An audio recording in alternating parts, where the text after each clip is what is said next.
Hey guys, in this video I'm going to show you how to set an email alias on Outlook.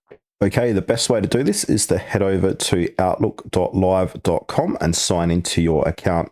Now, once we've signed into our account, go ahead and hover over your profile and then click onto My Microsoft Account. Now, this is going to open up a new page. So on this page, we've got all these different tabs on the left-hand side. Look for the Your Info page and click onto that.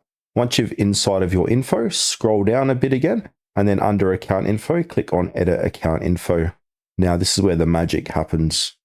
So now under account username, you'll see your primary account username. From here, we've got the option to add another email, aka an alias. So click on add email.